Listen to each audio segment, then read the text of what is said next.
when we talk about path to modernization, which is sort of a framework that we talk about here frequently at Experian, and it's based off of certain pillars that we find to be very common across our clients. Typically, we see a need for clients to manage risk. Not only typically you hear about it from an acquisition standpoint, but more of how do we manage it on the back end within our existing portfolio or book of business.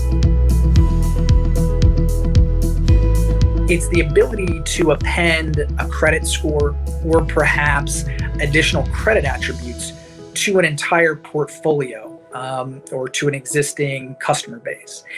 And you do it in bulk, and it's typically more affordable and it's much more efficient than perhaps running credit reports, full credit reports, and having to manually scour the information in order to determine what you want to do with that particular customer, what actions that you want to take.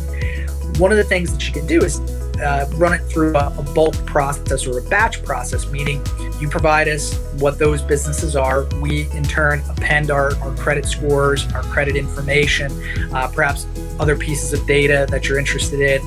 We can do that. And from there, clients can run segmentation analysis.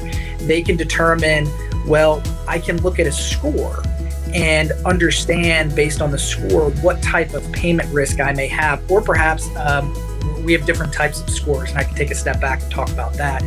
There are scores that are more about predicting delinquency within a 12-month period.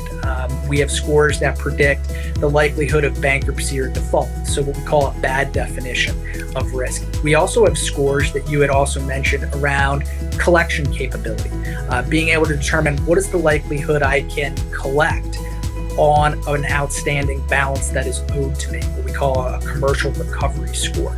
So there are various scores or analytics at our client's disposal, and they can use those scores during these bulk or batch append processes in order to understand how that risk plays out within their portfolio. And they can specifically develop segmentation strategies to address those pockets or groups within their portfolio.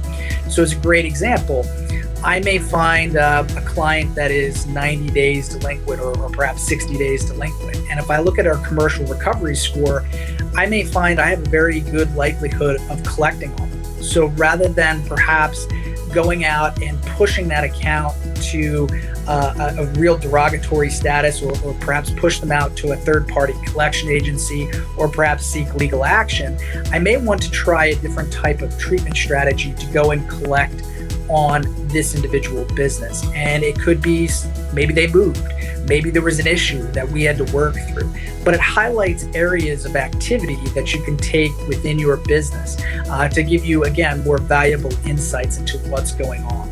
Traditionally, we've seen a lot of customers that have just used their own internal aging data to go out and collect on companies. So if they're delinquent and they have a certain balance, this is what we're going to do. But by adding insights and analytics from, let's say, another credit reporting agency like Experian, you can better understand how well that company is paying outside of just the relationship they have with you. And that perspective, that 360-degree understanding becomes really helpful in allowing you to be more effective in managing that business and managing that relationship within your portfolio. So that's one example of saying, hey, what can I do with this collection score in order to understand the likelihood they'll be able to pay or perhaps self-cure. Maybe it doesn't even require really much effort for me to go out and resolve that. And maybe it also helps save a customer relationship because they may not take to that type of pursuit very well to say, hey, we're going to send you to a third-party collection agency when they have every intention of paying. So that's where those scores come in handy.